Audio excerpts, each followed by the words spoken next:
Sanibonani molweni ndiyanamkela ezaseTVini ngesiXhosa. Abasebenzi bakwaDlamini ke bahleli noSibongile ngaphandle kukamama uMamtshali baphunga iti. uSibongile ke uyababalisela indlela uMamtshali amtsale ngayo ngendlebe. Bebemhleka ke ubuzile ke uba kubani vele lo mama. Thuli ke wabesesitsho ke into ba hey guys niyayazi kodwa why lo mama esiphethe ngathi yiboss nje. Uthi yingoba urelation. So ufuna ukuthi ke uyi-relative kagcina. Niyamazi ke nge-English yakhe ke uThuli. Bothuka ke abanye besithi njani? Bathe besathetha wangena kuMamtshali ethi hayibo anditshongo uba ngo-8 funeka nibe ready for umsebenzi. Ethi ndiyanicela khanibuyele emsebenzini. Baphakama ke washiyeka ke uSibongile esithi basebenze kahle. So uSibongile ke ushaye uwewe ke ngesurprise ke ekamereni yakhe xa ibuya esikoleni. Akavuyanga kanje ke eyomhaga bescreama ke bahlala ke badla umgosi ke bebaliselana ethi uSibongile makathi uba zithini ezintsha funa ezispicy futhi. Wathi omnye bakhonto ezintsha ezithini ngaphandle koba nje sesinonomfundo omtsha. Ethi uSibongile yo ndimbonile ebusuku uthi ngeke ulibala into andenze yona kodwa ke zaphinde kubalisileyo. Wabethi kodwa into endiyivileyo yoba uSisters lo sisihlobo sikagcina. Yo wathuka kuwenzeni ethi hayibo sekuyacaca ke ngoba ugcina kaloku naye andimva kwaMamtshali lo naye futhi andimva. Ethi kodwa mane ba right kodwa khona into eshaya amanzi ngalo mama. Wabuza kuba wenzeni uVusi iyayazi yona yonke lento. Wabesithi uSibongile akazi. Hayi ke badlula kuleyo ke wabesesithi uSibongile makamvezele babesenza ntoni esikolweni kukhutshwa incwadi. Kumnandi nje uwenzeni ismile sakhe sibuyile because uSibongile ukhona. So which bekuthiwa uphethene bengabona xa kuhleli uwenzeni noSibongile uba kubanjani.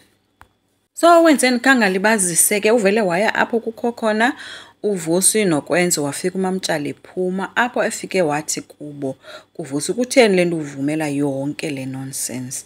Baxaka kobhuti bakhe bebuza ubuthetha ngantoni wabesithi uVusi uzokwenza ngathi akazi na. Wathi okokuqala wena Vusi uthathe ugcina umsisa apha ekhaya watanasa ngathi kukwakhe ngoku sethathe ilungu lefamily yakhe thina ngoku kwaDlamini siyalawulwa. Bebebhidekile ke uVusi ebuza uba ngubani olawulayo ingubani olande umuntu kowabo. Watsho ke uwenzeni uba uMamtshali kuanti kagcina. Bothuka ke ethi uVusi uyithatha phi ke leyo wena. Wathi omnye ayibobunyani if ububunyani ugcina ngewandixelela unkosikazi wami. Wathi wenzeni unkosikazi wakho hayi ke kuyacaca ke uba awumazi unkosikazi wakho.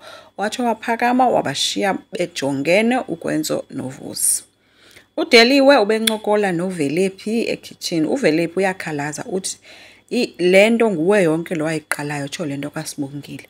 Uba wongathathanga uSibongile wamsapha kulamso osebenza apha yonke lento ngeyingekho namhlanje. uDeliwe uthi hayibo besasizawutya ntoni because sasizawulamba if ndandingamthathanga uSibongile ndimsipha. Kanti lonke lixesha uMandulo ubevile watsho ethi gqise sithi ungumama onjani wena unemfihlo ezingaka.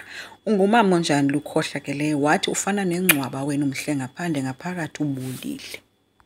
uDeliwe uthe ezama uphika waphinda wabona ayikho lento wathi uyacela ngamxelela uvuma lento ngoba uyazigulela unesifo senhliziyo unesifo sikashukela. uMandulo uthe andifani ke mina nawe andinazo omnemfihlo nomfowethu.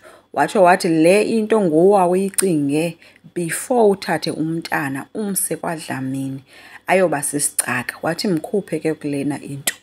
So ziyamnetha ke uDeliwe ke ngoku andazi uzokwenza kanjani ngoSibongile ngoba sepha.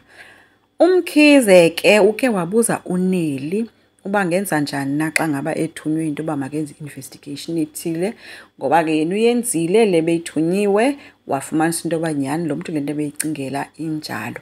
So bese ndinewari ke ndicinga into bangeke adazoyithetha ke kuPhetheni kodwa ke uvelile eza kuPhetheni ezodibana naye wabuza uPhetheni bikhona into oyifumeneyo.